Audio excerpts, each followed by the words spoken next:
Bonjour à tous et bienvenue à ce webinaire consacré aux données satellites et l'intelligence artificielle.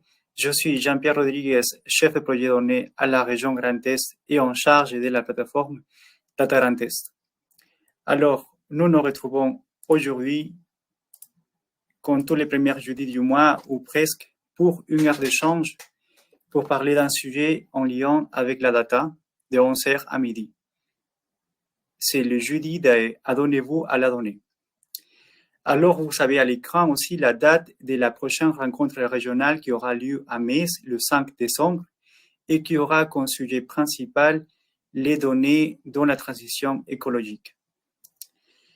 Ainsi, nous vous rappelons que ce webinaire est le dernier de cette année et que les prochains webinaires, les dates des prochains webinaires et les sujets seront téléchargés ou présentés bientôt sur notre site DataRantes, sur l'espace agenda notamment. Avant de commencer, quelques consignes.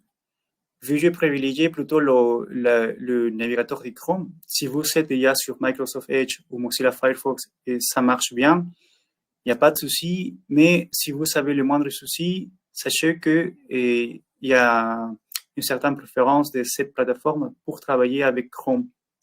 Donc voilà. Et ensuite, privilégiez plutôt l'onglet questions qui se trouve en bas à droite de votre écran pour poser les questions aux intervenants et réservez plutôt l'onglet chat pour des discussions entre vous ou des petites remarques que vous avez lors de l'intervention des intervenants. D'ici une semaine, vous allez trouver les présentations support, les vidéos et les présentations des intervenants sur notre site de DataRantes. Alors, le programme d'aujourd'hui. Nous avons fait le choix de faire intervenir deux acteurs dans le sujet des données satellites et de l'intelligence artificielle. La première concernera la présentation de la détection des espaces d'arbres au milieu urbain et sera présentée par Anne Puissant et Romain Venguet. Donc, je vous laisse présenter en quelques mots. Donc oui, bonjour à tous. Donc Anne Puissant, donc moi je suis professeure à l'université de Strasbourg, attachée au laboratoire Images, Ville et Environnement. Et j'ai aussi la charge, je suis directrice scientifique du ce qu'on appelle le pôle de données et de services pour les surfaces continentales TEIA. Et donc dans ce cadre-là, on va vous présenter avec Romain Wenger, qui est un postdoctorant qui a des compétences géomatiques. Qui va nous parler aussi de la détection des espèces d'arbres en milieu urbain avec les méthodes IA. Parfait, merci. Ensuite, la deuxième présentation sera un contre-exemple qui va présenter les images satellites et de quelle manière ils peuvent être utilisés pour analyser le suivi de la biodiversité des prairies et sans avoir un recours de l'intelligence artificielle et qui sera présenté par Guillaume Gama. Oui, bonjour. Donc moi, je suis chargé de mission scientifique au Conservatoire d'espaces naturels de Lorraine. Parfait. Merci, Guillaume. Merci à tous. Et je suis également accompagné de mon collègue Bruno Iraché pour ce webinaire de la société Realia qui nous accompagne dans les actions d'appui d'animation. Bonjour tout le monde. Donc Bruno Iraché, consultant cabinet Realia. Parfait, merci Bruno. Donc, je laisse la parole à Anne Puissant pour sa présentation.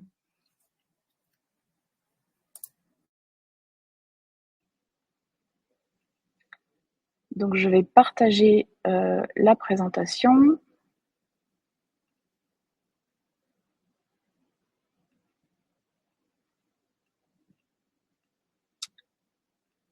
Voilà, alors comme ça, vous voyez bien mon écran. Donc, je démarre de suite sur effectivement un exemple d'application sur la détection des espèces d'arbres en milieu urbain avec des méthodes IA, en sachant que ce travail s'inscrit dans un travail collaboratif entre plusieurs laboratoires et notamment un laboratoire d'informatique qui est situé à Mulhouse.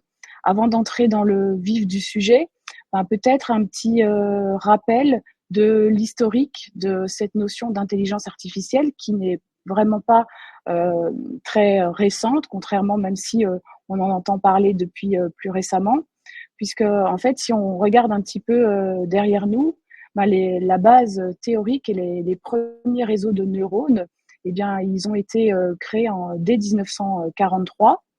Et donc, ils ont connu une évolution, on va dire, progressive, avec l'amélioration des technologies, l'apparition des ordinateurs, l'augmentation de la puissance de calcul, avec, vous le voyez, dans les années 50, une première conférence qui a donné véritablement naissance à l'étude de l'intelligence artificielle. C'est vraiment le point de départ formel de l'IA, avec en 57 le premier réseau neuronal capable d'apprendre, ce qu'on appelle le perceptron, avec ici une logique qui s'inspire véritablement du fonctionnement du cerveau humain, qui va essayer de décrire comment les neurones artificiels peuvent être connectés pour effectuer des calculs logiques. Ensuite, dans les années 70, on va avoir une petite traversée du désert. On parle de l'hiver de l'IA, où vraiment les financements pour la recherche s'effondrent un petit peu. On n'a pas encore la puissance de calcul qui arrive derrière, et il faut attendre finalement la formalisation de ces modèles de perceptron multicouches à partir de 1987, et c'est vraiment la thèse de Yann Lequin qui va relancer un petit peu ces approches-là. Donc, on voit aussi que c'est vraiment à la fin des années 90, début des années 2000, que cette notion de deep learning va connaître un boom, et en lien notamment avec l'apparition la création du superordinateur Deep Blue qui va battre le champion du monde d'échecs.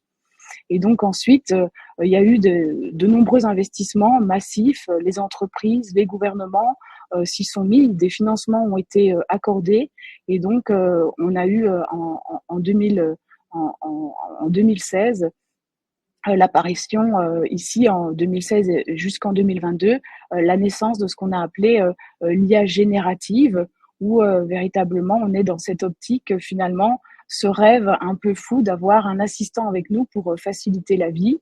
Et donc, vous l'avez vu ces dernières années avec l'apparition de ChatGPT ou encore de Midjourney, qui sont des IA génératives artistiques qui sont sorties et que maintenant dont on entend beaucoup parler dans le monde courant.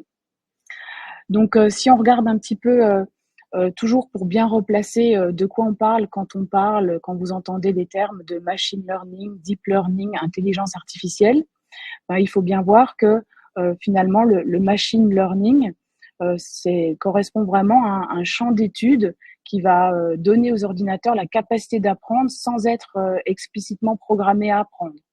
Donc, c'est vraiment une approche qui est fondée sur des analyses statistiques qui vont permettre aux ordinateurs d'améliorer leur performance à partir d'un certain nombre de données et de résoudre explicitement des tâches sans être forcément programmés pour répondre à ces tâches-là. Donc, on voit que le machine learning, c'est vraiment un domaine de recherche qui est très actif. Et on peut le voir ici avec cette représentation que le deep learning, finalement, correspond à une sous-catégorie du machine learning, qui est vraiment une méthode ici d'apprentissage, mais qui s'inspire justement du fonctionnement du système nerveux des êtres vivants, et qui va traiter l'information reçue, et qui va lui-même découvrir et explorer les structures complexes qui sont dans les données. Donc, une représentation un petit peu plus simplifiée pour bien différencier ce qu'on va appeler les approches classiques dites de machine learning et les approches dites de deep learning. C'est dans une approche de machine learning, à partir de données d'entrée, vous allez avoir l'intervention d'un utilisateur, une expertise d'un utilisateur qui va décrire et qui va trouver les attributs les plus pertinents qui vont décrire les données de départ, et qui vont utiliser ce jeu de données d'entraînement dans un modèle de classification pour pouvoir entraîner le modèle à découvrir et à labelliser, et donc à classifier des catégories d'objets. Tandis qu'avec une approche par apprentissage profond ou deep learning, eh bien, on va laisser le réseau de neurones finalement découvrir tous les attributs qui vont permettre de caractériser cet objet pour ensuite pouvoir le classifier. Donc, avant de donner l'exemple sur la classification des essences, on peut voir que si on regarde l'application du domaine de l'intelligence artificielle aux géodonnées, On peut voir que les données d'entrée peuvent être des données vectorielles, mais aussi des données dites de télédétection, donc plutôt de type image. On va avoir 4 grandes catégories d'applications. Ce qu'on va d'abord appeler la détection d'éléments structurants, où on va aller entraîner les modèles sur la base d'exemples et d'imagettes qui vont pouvoir entraîner ce modèle automatiquement pour reconnaître ce type d'objet. Une deuxième catégorie d'applications va correspondre à cette détection d'objets dans l'image plus précis, tel qu'un aéroport, un bâtiment. Donc, on détecte sa présence sans aller plus loin. Un troisième type d'application où on va un petit peu plus loin, c'est ce qu'on appelle la segmentation sémantique, qui rejoint un peu les problématiques ici de classification des modes d'occupation du sol. Donc, à partir d'un certain nombre de données d'entraînement, eh bien, on va pouvoir entraîner le modèle pour reconnaître les différents modes d'occupation des sols.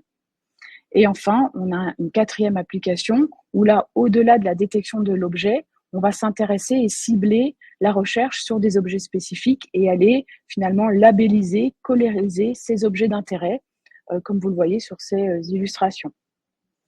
Donc, on va vous montrer ici un exemple sur la classification des essences d'arbres en milieu urbain, où ici, l'objectif, c'est de voir comment exploiter finalement des séries temporelles d'images satellites qui sont à l'heure actuelle de plus en plus accessibles gratuitement, mais avec des volumes de données qui sont assez massifs et énormes, et donc voir comment les méthodes d'IA vont nous permettre d'apporter une nouvelle connaissance et une connaissance complémentaire pour avoir cette cartographie des essences d'arbres urbains. Donc, je passe la parole à Romain Wenger sur la partie suivante. Donc, je partage la vidéo qui a été présentée par Romain Wenger. Voilà. Donc, dans le cadre de ce travail concernant la classification des essences d'arbres sur l'Eurométropole de Strasbourg, nous avons besoin d'une donnée appelée aussi donnée de référence pour entraîner notre modèle de classification. Donc on a choisi d'utiliser la donnée gratuite proposée par l'Eurométropole de Strasbourg à travers leur portail Open Data, donc la donnée patrimoine arboré, qui est une donnée qui regroupe l'ensemble des arbres du domaine public. Donc on compte un total environ de 83 000 arbres sur l'ensemble du territoire de l'Eurométropole, avec une multitude d'informations sur chaque arbre, donc que ce soit son essence, que ce soit la hauteur de l'arbre, la taille de couronne, etc. Donc on compte au total 500 essences dans cette base de données là, et on a choisi de se focus uniquement sur les 10 essences les plus représentées, donc ce qui correspond à environ 50% du jeu de données. Notre zone d'étude est donc l'Eurométropole de Strasbourg, mais pas toute l'Eurométropole, parce que comme vous le constatez sur la carte à gauche de la diapositive, donc l'extension spatiale des images satellites utilisées couper le nord de l'Eurométropole, donc on n'a pas pris en compte dans le cadre de cette étude-là. Donc on a choisi 3 types d'images satellitaires. Donc on a tout d'abord des images à très haute résolution spatiale Pléiade à 50 cm de résolution spatiale en plan chromatique. On va venir un peu plus dans les détails sur les données satellitaires par après. Les données PlanetScope à 3 mètres de résolution spatiale et les données Sentinel-2 à 10 mètres de résolution spatiale. Concernant les images Sentinel-2, donc ce sont des images qui ont une résolution spatiale de 10 à 20 mètres en fonction des bandes spectrales. Donc, par exemple, on a 4 bandes spectrales à 10 mètres de résolution spatiale et 6 bandes à 20 mètres de résolution spatiale avec une revisite tous les 5 jours. Donc, c'est-à-dire qu'on a une image de chaque point de la Terre environ tous les 5 jours. Ce qui est intéressant à travers ce capteur, c'est qu'on a une grande diversité spectrale dans le proche infrarouge et dans le moyen infrarouge qui permet de suivre avec précision la végétation. On a calculé un indice de végétation, aussi appelé NDVI, pour chacune des dates à notre disposition, et en enlevant les images ayant des nuages. Donc on a obtenu pour l'année 2022 22 acquisitions sur Strasbourg, de résolution spatiale et 6 bandes à 20 mètres de résolution spatiale avec une revisite tous les 5 jours. Donc c'est-à-dire qu'on a une image de chaque point de la Terre environ tous les 5 jours. Ce qui est intéressant à travers ce capteur, c'est qu'on a une grande diversité spectrale dans le proche infrarouge et dans le moyen infrarouge qui permet de suivre avec précision la végétation. On a calculé un indice de végétation, aussi appelé NDVI, pour chacune des dates à notre disposition, et en enlevant les images ayant des nuages. Donc on a obtenu pour l'année 2022 22 acquisitions sur Strasbourg. Concernant le capteur PlanetScope, donc c'est une donnée à 3,125 mètres de résolution spatiale, avec cette fois-ci non plus une image tous les 5 jours, mais une tous les jours, qui est interopérable spectralement avec Sentinel-2. Donc c'est-à-dire que les spectres d'acquisition sont assez similaires à Sentinel-2. Donc pour ce produit-là, on avait un produit à 4 bandes spectrales, donc allant du bleu au proche infrarouge. On a également calculé l'indice de végétation NDVI pour chacune des dates, et on a eu à disposition 53 acquisitions sans nuages sur Strasbourg pour l'année 2022. Et enfin, le dernier capteur utilisé, c'est le capteur Pléiade, avec, tout comme Planète, 4 bandes spectrales, 4 bandes multispectrales, pardon, du bleu au proche infrarouge, avec une bande spectrale supplémentaire qui est la bande du panchromatique. Donc les bandes multispectrales sont à 2 mètres de résolution spatiale, et la bande du panchromatique à 50 cm de résolution spatiale, donc ce qui nous a permis, à travers une méthode qu'on appelle le pan sharpening, de passer les bandes à 2 mètres de résolution spatiale à 50 cm. Donc c'est un capteur qui propose des acquisitions sur commande, et nous on a eu à disposition 4 acquisitions pour Strasbourg, sur Strasbourg pour 2022. On a également calculé un indice de végétation pour chacune des dates, mais également un modèle numérique de surface à travers ce qu'on appelle la tristéréoscopie pour chacune des dates. Donc ce modèle numérique de surface là a été calculé grâce au service de traitement de Dataterra appelé DSM-Opt. Petit point de précision concernant les données Sentinel-2, donc on a eu besoin de ce qu'on appelle une co-registration, car on avait remarqué, vous le voyez sur le GIF à droite de la diapositive, un saut pour une date, notamment assez marqué pour une date, la date d'avril.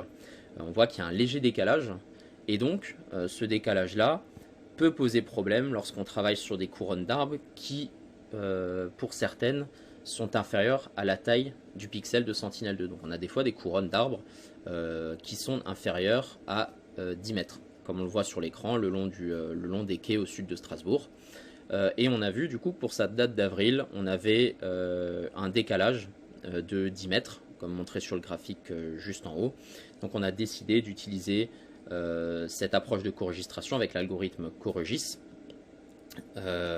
et en choisissant la date de référence comme étant la date du 13 juin. Pour la méthodologie générale, donc on a utilisé une approche classique supervisée avec un algorithme de random forest, donc une multitude d'arbres de décision qui travaillent en parallèle. Donc pour l'approche, on a comme donnée de référence du coup la donnée patrimoine arboré, fournie par l'Eurométropole de Strasbourg, ainsi que nos 3 capteurs, nos 3 données satellitaires, donc les données Sentinel-2, les données Planète et les données Pléiade, qu'on a tout simplement concaténées pour chacune des bandes et chacune des dates pour former notre jeu de données et ainsi entraîner le modèle et produire des résultats de classification. Dans le cadre de ce travail-là, on a testé 2 approches. Donc la première a concerné la bufferisation des couronnes, donc faire une zone tampon autour des points de chacun des arbres en fonction de la couronne théorique, qui est une information qui est présente dans la donnée de patrimoine arboré. Et la seconde approche, donc on a choisi de faire une segmentation d'images autour de chaque arbre, donc en segmentant l'imagerie Pléiade à 50 cm, en utilisant un algorithme de partage des eaux, aussi appelé watershed en anglais. Une fois que nous avions ces 2 fichiers vectoriels, donc on a calculé des statistiques zonales en dessous de chacune de nos images pour construire le jeu de données, donc pour chacune des dates et chacune des bandes spectrales de chacun de nos capteurs. On a choisi de calculer la médiane pour chacune des dates afin d'avoir le pixel le plus pur possible pour chacun de nos polygones. Ce qui permet au final d'éviter les pixels qui pourraient être bruités, que ce soit des toits ou des routes ou tout autre objet artificialisé et imperméable, qui ne correspondrait pas au final à un arbre. Donc après séparation du coup de nos différents jeux de données, donc on a constitué un jeu d'entraînement pour entraîner le modèle et un jeu de test pour tester le modèle. Donc on a fait différentes séries de tests, en combinant les différentes données d'entrée et les différentes données exogènes, donc le NDVI et le modèle numérique de surface. Les meilleurs résultats obtenus concernent le premier test, la combinaison des données Sentinel-2, Pléiades, Planète, ainsi que des NDVI et des modèles numériques de surface pour chacune des dates, Pléiades. On arrive à détecter environ 73% des essences d'arbres du jeu de test sur l'Eurométropole de Strasbourg. Mais un autre point très intéressant à travers cette étude-là, c'est qu'en utilisant uniquement de l'imagerie à haute résolution spatiale, donc l'imagerie Sentinel-2 et Planète, on arrive à des résultats quasi similaires. On est à 0,7080 d'accuracy, donc on perd uniquement environ 2% de précision en utilisant juste de l'imagerie gratuite à haute résolution, à 10 mètres et à 3 mètres de résolution spatiale. On a aussi remarqué qu'on peut se passer du calcul qui est souvent coûteux des modèles numériques de surface et de NDVI et qu'on perd que 1% environ en se passant de ces données-là. Si vous voulez plus de résultats visuels, vous avez le lien ici pour aller vers une carte interactive des différents résultats sur le jeu de test. Donc pour conclure ce travail, le machine learning et les séries temporelles d'images satellites offrent des résultats encourageants pour la classification des essences d'arbres en ville avec un F1 score qui est autour de 70%. On a remarqué à travers ce travail que les images Pléiades, malgré leur très haute résolution spatiale de 50 cm, n'améliorent que faiblement les résultats de classification, tout comme le NDVI ou les modèles numériques de surface qui n'améliorent pas non plus si drastiquement les résultats de classification. Donc il est préférable au final pour des raisons de coût et pour décrire la phénologie des essences d'arbres d'utiliser des séries temporelles d'images satellitaires. Suite à ce travail, on s'est posé une question, vu que là on a utilisé du machine learning dit classique, est-ce que donc les approches de deep learning, qui sont vraiment en vogue en ce moment, pourraient améliorer ces classifications-là?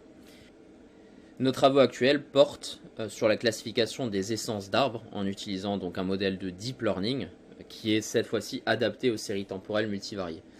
Le modèle qu'on a choisi s'appelle Inception Time. C'est un modèle actuellement à l'état de l'art et l'un des modèles qui fonctionne le mieux sur tout type d'application, sur tout type de série temporelle. On a choisi la même approche que précédemment, seulement on a travaillé uniquement sur les séries temporelles d'images satellites, Sentinel-2 et Planète. Donc on a fait travailler deux modèles Inception Time en parallèle, chacun sur l'une des deux séries, et on les a fusionnés. Je ne rentrerai pas dans les détails de cette technique-là, pour obtenir des résultats de classification.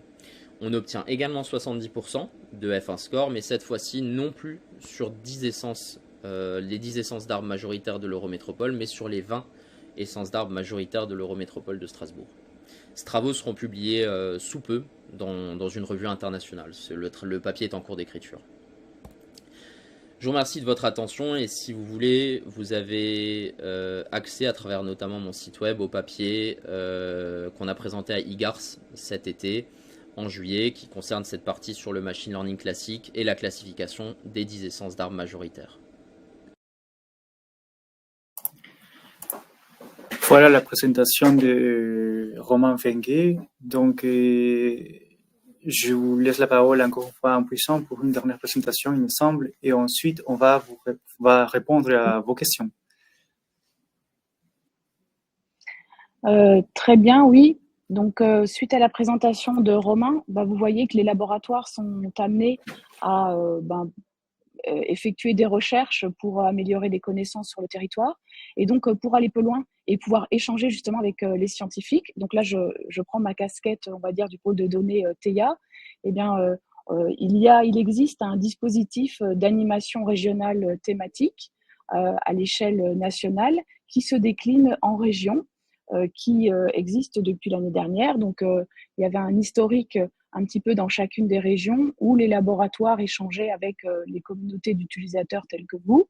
Et donc ici, ça s'est formalisé sous la forme de ce dispositif ART avec vraiment l'objectif de mailler le territoire, de trouver véritablement au sein de chacune des régions des lieux d'échange et de proposer des animations de types différents, que ce soit des ateliers, des séminaires, des webinaires, ça peut être des ateliers un petit peu plus techniques de mise en pratique, pour vraiment diffuser les informations et les services qui sont proposés par les scientifiques et les différentes infrastructures.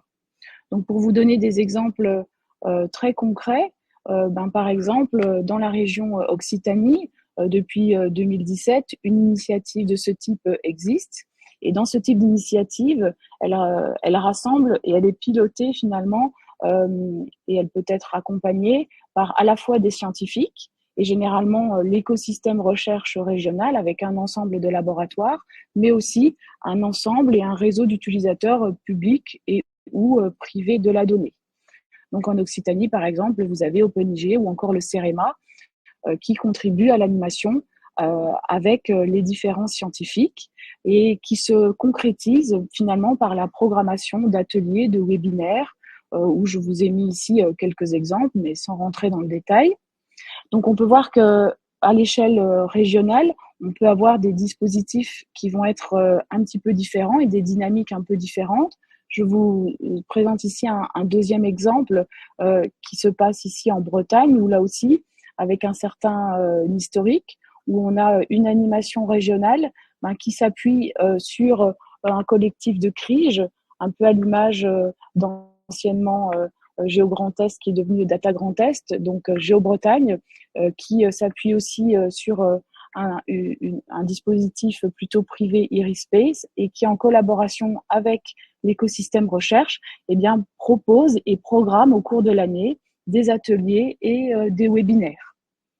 Je termine en vous donnant l'exemple, pas tout à fait encore du Grand Est, mais encore pour donner un troisième exemple avec une région qui nous a rejoint dernièrement, c'est la Bourgogne-Franche-Comté, avec une initiative portée par l'écosystème ici régional, avec notamment le système IDEO, mais aussi d'autres associations et organismes tels que Cigogne, mais également les ateliers de la donnée qui sont pilotés au niveau des universités et tout un écosystème de la recherche sur lequel ça s'adosse pour programmer des webinaires un peu thématiques. Ça peut être très ciblé, par exemple sur la forêt, sur les îlots de chaleur, sur l'hydrologie, la sécheresse, et en tout cas tenir au courant et échanger sur les besoins, voir les retours d'expérience entre scientifiques et utilisateurs finaux. Enfin, en Grand Est, qu'est-ce qui se passe au niveau de ces animations ? Eh bien, il y a eu des animations qui ont eu lieu par le passé en lien avec un projet structurant qui permettait d'effectuer des acquisitions régulières d'imagerie satellitaire Pléiade, donc les images que vous a montrées Romain, à 50 cm de résolution. Donc, une animation qui s'est un peu construite autour de ce projet-là entre 2016 et 2019 et qui a permis d'acquérir finalement une base de données d'imagerie satellitaire, un peu centrée, vous voyez, sur les quelques exemples ici qui étaient initialement Alsace, mais qui pourraient être étendus à certains secteurs d'intérêt dans le Grand Est, avec notamment des ateliers qui ont eu lieu au cours des années 2016, 2017, 2018, pour donner des exemples d'application de l'imagerie satellitaire. Et ce genre de rencontre a permis notamment de créer des liens et des liens avec des organismes tels que le CEN ici et qui a donné lieu à des recherches collaboratives, notamment avec Guillaume Gamac qui va vous présenter le sujet suivant. Donc vraiment un type d'animation qui pourrait être relancé dans le Grand Est avec vous tous, utilisateurs de géodonnées et dont l'imagerie satellitaire peut être une des sources complémentaires dans vos bases de données. Donc merci à tous. Merci. Et donc, on va continuer avec les questions qui ont été posées par les publics dans les questions. Donc, je commence avec la question de Jean-Marc. Il travaille dans son service environnement et il souhaite identifier les défrichements. La fréquence des prix des vues des bases de données ortho de l'hygiène ne suffisent pas. Avez-vous des expériences sur le sujet?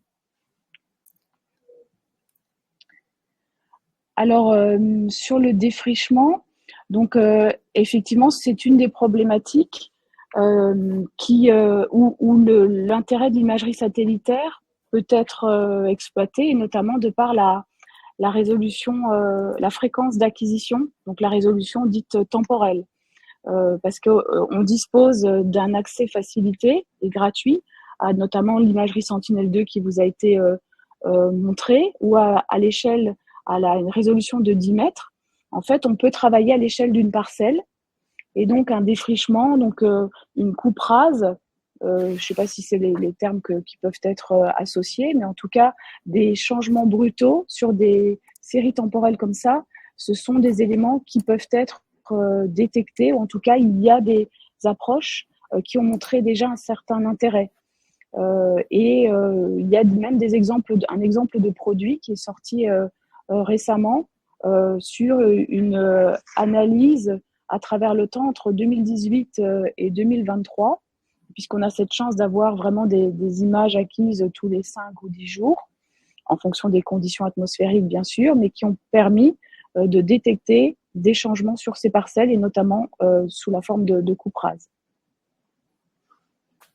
Intéressant, merci. On a une deuxième question de Victor Fernandez. Il se demande, est-ce que les données Sentinel de Planète et Pléiades sont ouvertes? Et si oui, comment y accéder?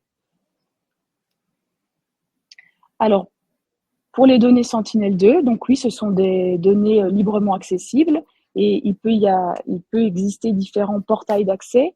Et donc, à l'heure actuelle, il y aura un portail d'accès qui vient d'être lancé récemment, qui permettra justement d'accéder à ces données un petit peu plus facilement. Donc ça, on pourra donner les liens par la suite pour accéder à ça. Donc ça, c'est pour les images Sentinel-2. Donc pour les images Pléiades, à travers un catalogue qui s'appelle Dynamis, qui est le dispositif d'accès à de l'imagerie satellitaire à très haute résolution, qui est ouvert à tous les acteurs publics. Eh bien, à travers la création d'un compte, vous pouvez effectivement accéder à un certain nombre d'images Pléiades qui sont soit en archive, c'est-à-dire déjà acquises depuis 2012, puisque ce satellite a été lancé en 2012, ou encore en programmation. Donc, on a les deux possibilités.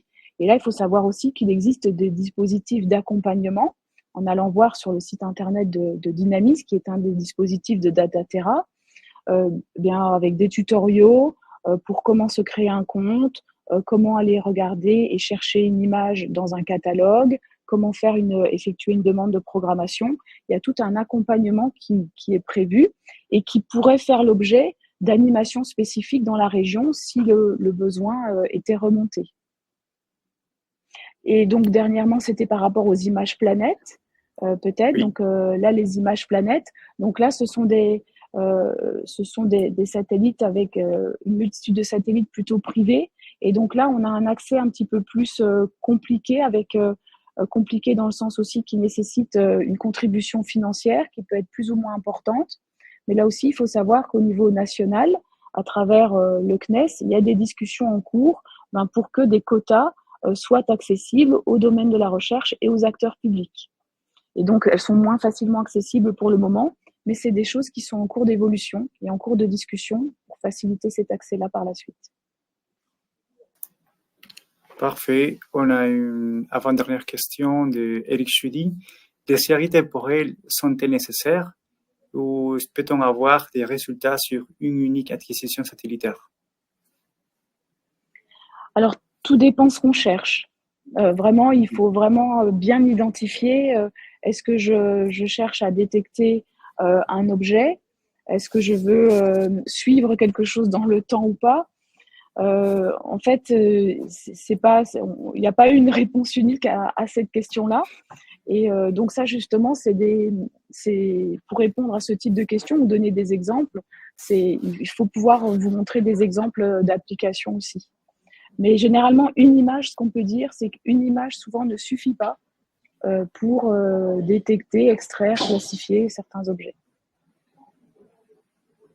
Parfait. Et on a une dernière question de Jean Bernard. Il dit que son service dispose d'un grand nombre de photographies aériennes réalisées en vue cavalière en hélicoptère. Serait-elle exploitable dans ce type de projet ou est-ce que pour l'instant, seules les images zénithales sont utilisées? Tout type de support image peut être exploité avec ce type d'approche. C'est bien l'intérêt, c'est qu'on va pouvoir mettre en entrée de ce type d'approche différentes sources de données, justement qui peuvent être hétérogènes, que ce soit des photographies aériennes, de l'imagerie optique ou de l'imagerie de différents types. Et avec ces méthodes d'apprentissage profond, on va pouvoir parfois justement faire découvrir au modèle, même si les approches par apprentissage profond restent un peu boîte-nard, mais on peut avoir des résultats qui peuvent être parfois surprenants. Mais ça ne veut pas dire que c'est l'apanage non plus. Et parfois, des méthodes simples qui sont robustes et qui ont, enfin plus simples, on va dire, moins complexes, qui ont déjà montré leur intérêt par le passé, ne doivent pas être abandonnées pour autant. Parce qu'il ne faut pas, voilà, on peut déjà faire un certain nombre de choses avec des méthodes qui ont montré leur robustesse par le passé. Parfait, merci beaucoup. C'était toutes les questions par rapport à cette présentation. En tout cas, n'hésitez pas à poser vos questions encore sur l'onglet questions. On va rassembler toutes les questions et finalement, on va vous partager aussi les réponses qui ont été données par Impuissant et d'ici une semaine sur notre site de Datarantes. Donc, je laisse la parole à Guillaume Gama pour sa présentation.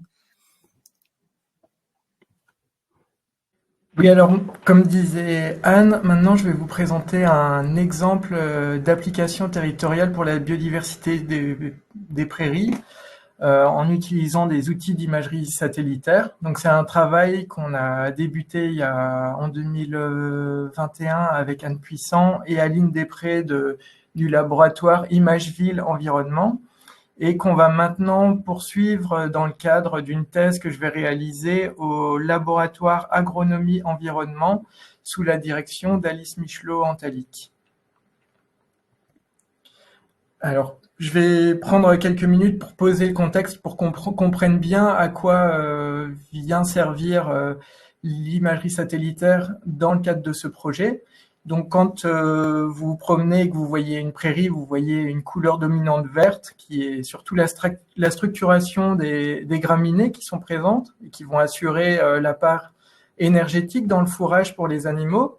Mais dans ces prairies, on rencontre une grande diversité de plantes et notamment des légumineuses qui vont avoir plein d'avantages puisqu'elles sont capables de fixer l'azote qui est présent dans l'atmosphère.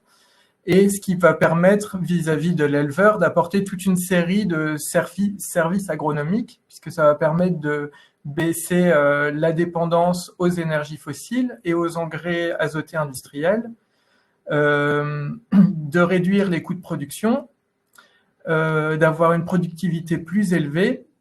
Mais l'autre avantage des légumineuses, c'est qu'elles vont permettre d'apporter la part protéique dans le fourrage, c'est-à-dire que quand on a à la fois des graminées et des légumineuses dans une prairie, on a une ration alimentaire qui est équilibrée pour le bétail. Mais le problème de ces légumineuses, c'est qu'elles ont une vie courte et qu'elles dépendent de la régénération à partir de graines. Donc, c'est-à-dire que si on veut réussir à les maintenir dans des prairies permanentes, il va falloir trouver des moyens d'exploiter ces prairies d'une manière qui permette à la plante de produire des fleurs ainsi que des graines et de pouvoir disperser ses semences avant que le fourrage soit récolté. Sinon, en quelques années, on va perdre ces légumineuses et tous les services agronomiques qu'elles rendent dans le cortège. Donc, on va avoir besoin, dans le cas de prairies de fauche, d'avoir une fauche qui intervient assez tardivement pour permettre le renouvellement de ces banques de graines. Mais en plus, on a besoin des pollinisateurs, puisque sans eux, eh ben, on ne peut pas avoir de production de graines. Alors, vis-à-vis des pollinisateurs, ce qui est important dans les prairies, c'est d'avoir une abondance de fleurs, ce qui va permettre de maintenir également ce service de pollinisation. Donc, il y a une interdépendance entre plantes et insectes. Et ce qui va dépendre du maintien de ces fonctionnalités, ça va être notamment la diversité fonctionnelle des fleurs. Donc, c'est ce que les agronomes appellent les diverses, donc toutes les plantes à fleurs qui ne sont pas des légumineuses, on les nomme les diverses. Et là, vous voyez un petit peu une illustration des différents types de couleurs, de formes. Et ce qu'on ne voit pas, ça va être notamment la récompense, la quantité et la qualité du nectar, le type de pollen, etc. Donc, chaque espèce de plante a des traits fonctionnels très particuliers. Et chacune de ces plantes a aussi des composés chimiques secondaires qui vont apporter un goût particulier au fourrage et qui vont stimuler l'appétit du bétail. Donc on va avoir, avec des prairies diversifiées, encore davantage de services agronomiques, donc cette stimulation de l'appétit, mais également la souplesse d'exploitation, puisque quand on a une grande diversité, alors on va plutôt partir d'un cas très simple. Si on part d'une prairie semée avec du raie gras, le raie gras va avoir un pic de qualité, de quantité de fourrage. Et donc, il va falloir pour l'éleveur de pouvoir exploiter pile au moment de ce pic pour pouvoir tirer le maximum de la qualité, de la quantité du fourrage. Et si là, il n'y a pas de fenêtre météorologique satisfaisante, et ben, rapidement, la qualité de ce fourrage va baisser et donc l'éleveur s'y retrouvera moins. Par contre, sur une prairie qui est très diversifiée, qu'on va dire très souple, on a une grande diversité de plantes, avec des plantes qui sont de début de printemps, d'autres de milieu de printemps et d'autres de fin de printemps. Donc, on a un étalement de la croissance de ces plantes qui va permettre d'avoir une meilleure souplesse d'exploitation et donc l'éleveur il va être moins soumis aux contraintes météorologiques et il aura une plus grande plage de temps pour faire son foin.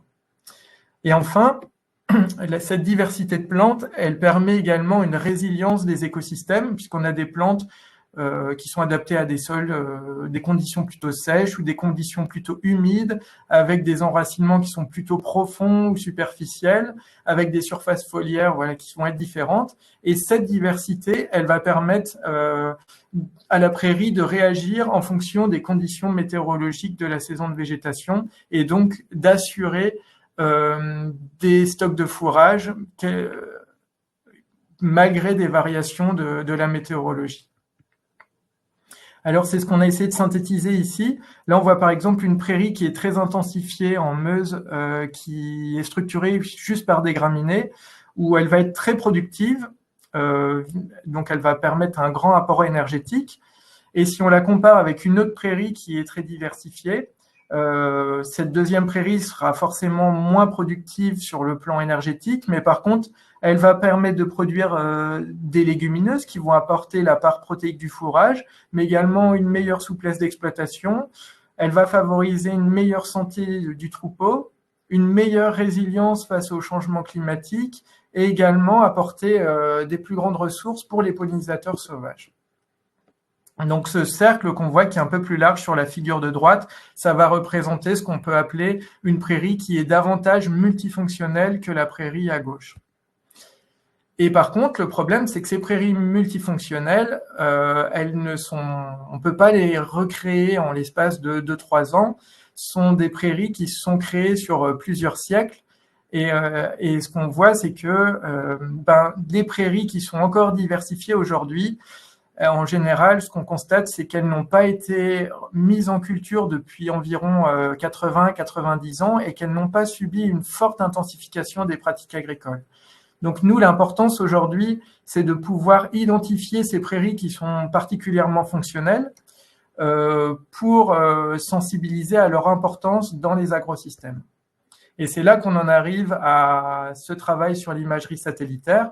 Donc pour cela, on a cartographié les prairies sur un territoire en Moselle-Est. C'est le territoire de la communauté de communes de Sarrebourg-Moselle-Sud, qui est dans le sud-est de la Moselle et qui couvre un peu plus de 800 km² et 76 communes. et qui comprend à peu près 18 000 hectares de prairies permanentes. On se situe dans un territoire qui est plutôt orienté vers de la polyculture élevage. Et ce que l'on rencontre après cartographie des prairies de ce territoire, c'est qu'on a à peu près 2/3 de prairies qui sont destinées au pâturage, principalement. Un quart de ces prairies qui ont été fortement intensifiées, où on a une diversité floristique faible, et le reste qui sont des prairies à forte biodiversité. Donc, voilà, avec un intervalle qui correspond, en fait, on a à peu près 5% de prairies qui ont des forts enjeux de biodiversité et 11%, c'est si on a agrandi à des prairies qui ont été moyennement intensifiées, donc qui ont encore un certain niveau d'enjeu floristique. Donc, pour ce qui est de l'imagerie satellitaire, on a travaillé avec le laboratoire, donc en partenariat entre le Conservatoire d'espaces naturels et le laboratoire Imageville Environnement de Strasbourg. L'objectif, c'était, comme dans le travail qu'a présenté Romain précédemment, c'était de travailler avec le satellite Sentinel-2 qui permet d'acquérir une image tous les 5 jours. Et en prenant les bandes spectrales du rouge et du proche infrarouge, on calcule le NDVI, donc un indice de teneur en chlorophylle des plantes. Cela, on a pu le réaliser sur un peu plus de 3800 polygones de prairies qu'on avait visités sur le terrain. Donc, on savait quel type de végétation on avait. Et ce qu'on cherche avec ce NDVI, c'est retracer. Donc, ce qu'on a réalisé dans cet exemple, c'est qu'en ordonnée, vous avez la valeur du NDVI et ici les jours du printemps. Donc, ça commence à la sortie de l'hiver et ça finit à la fin de l'été. Et là, vous avez en rouge l'exemple de l'évolution du NDVI dans une prairie qui est orientée vers du pâturage. Donc, les bêtes sont mises rapidement au parc et donc on a une consommation progressive du fourrage. Là, on a un deuxième exemple, c'est une prairie qui a été fauchée rapidement au début du printemps. Et là, on a un troisième exemple en bleu avec une prairie qui a été fauchée tardivement à la fin du mois de juin. Et c'est ce qu'on essaye de mettre en évidence, c'est cette première perturbation notable qui permet de documenter la date approximative de fauche de la prairie. En parallèle de ça, on a réalisé des analyses exploratoires complémentaires et qui nous ont permis d'identifier que l'imagerie satellitaire à haute résolution temporelle, elle a des possibilités qui vont au-delà de la recherche de la date de fauche et qui se complètent pour répondre à nos besoins sur les questions de prairies. Et donc, nous, dans le travail qu'on a mené jusque-là, on n'a pas encore travaillé avec du machine learning, puisqu'on avait une volonté de partir d'hypothèses agronomiques et écologiques et de les tester. Donc, dans les premiers résultats qu'on a acquis jusque-là, on est parti du coup de cette carte du territoire de la communauté de communes avec toutes les prairies qui ont été visitées entre 2020 et 2021, donc qui ont été visitées via des inventaires botaniques de terrain. Donc en bleu, vous voyez les prairies avec des très forts enjeux de biodiversité. En vert foncé, les prairies avec des enjeux moyens. Et tout ce qui est le vert pâle correspond au reste de la trame prairiale. Et donc, on a cherché à mettre en relation ce niveau de biodiversité des prairies avec les dates de fauche qui avaient été estimées par imagerie satellitaire. Et ce que l'on voit, c'est que pour les prairies qui sont fauchées début juin, on a une probabilité de à peu près 21% que le polygone de prairie contienne des enjeux de biodiversité. C'est-à-dire que, en visitant une prairie qui a une date de fauche estimée en début juin, on a une chance sur 5 d'identifier des enjeux de biodiversité floristique. Pour les prairies qui sont en fauche tardive, qui correspondent aux pratiques les plus favorables au maintien de ces enjeux de biodiversité, on voit que c'est encore plus efficace. Donc là, si on visite une prairie, on a une chance sur 3 qu'elle contienne des enjeux de biodiversité. Et enfin, on avait une troisième catégorie, donc c'est toutes les prairies qui n'ont pas été classées dans nos 2 premières catégories, c'est-à-dire toutes les pâtures et les prairies fauchées en mai. Elles ont une probabilité beaucoup plus faible d'avoir des enjeux de biodiversité. Donc ces résultats, je ne l'ai pas précisé, mais ça a été un test qui a été effectué sur toutes les prairies qui avaient des enjeux floristiques moyens à forts, c'est-à-dire toutes les prairies qui apparaissent sur cette carte en bleu ou en vert foncé. Et on a refait le test uniquement sur les prairies avec des forts enjeux de biodiversité, c'est-à-dire toutes celles qui apparaissent en bleu sur la carte. Et on voit qu'on a des résultats qui sont à peu près d'ordre de grandeur similaire, ce qui permet d'identifier que l'imagerie satellitaire à haute fréquence semble être un outil efficace pour identifier plus facilement les prairies à forte biodiversité. Donc maintenant, les perspectives, dans le cadre de la thèse qui vient tout juste de débuter, on va intégrer les images satellitaires sur plusieurs années, puisque les résultats que je vous ai montrés, ça correspondait à l'année 2019. Donc l'idée, c'est de voir pour une prairie quelle est la récurrence d'une fauche tardive et pour assurer le maintien d'une végétation diversifiée, ce qui permettra de mieux comprendre comment aussi réagissent les prairies face au contexte de changement climatique. Et cela permettra de développer un modèle pour détecter plus facilement les prairies à enjeu de biodiversité floristique sur des secteurs qui n'ont pas été prospectés.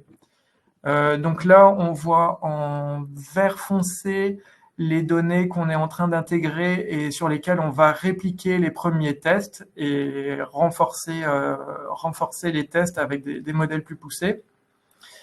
Et l'objectif, c'est également d'optimiser les besoins pour faciliter le déploiement de cet outil sur des territoires prioritaires, voire sur l'ensemble de la région Grand Est. Et bien sûr, l'objectif, c'est bien sûr de valoriser l'importance des prairies qui sont multifonctionnelles et qui sont irremplaçables et dotées de nombreux atouts en contexte de changement climatique pour favoriser leur pérennité à long terme.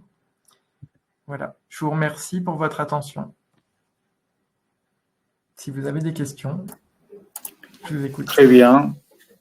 Merci. Il me semble qu'il n'y a pas de questions, ou il y avait une seule question de Raphaël Lowe. Il se demandait s'il y avait un moyen de connaître les thématiques des travaux menés au regard d'un sujet particulier, notamment aux espaces forestiers. Cette question a été déjà répondue partiellement par Bruno Irache, il me semble, avec un lien qui a partagé à la personne qui a posé cette question. Et donc, en tout cas, merci Guillaume, merci Impuissant. Donc, je pense que pour conclure, j'aimerais remercier les intervenants aussi pour la qualité de leur présentation. N'hésitez pas à revenir vers nous si vous avez d'autres questions aussi. Et d'ici une semaine, comme on l'avait dit au début de la présentation, et on va télécharger les questions, les supports et la vidéo sur notre chaîne YouTube et les questions et les supports de présentation sur le site de Datarantes. Donc, nous espérons que ces exemples qui ont été montrés par les intervenants vont inspirer des nouvelles initiatives au sein de vos territoires et pour différents domaines d'utilisation. Donc, je vous propose de conclure ce webinaire et merci à tous. Bonne journée. Au revoir. Merci à tous. Au revoir. Au revoir. Merci, au revoir.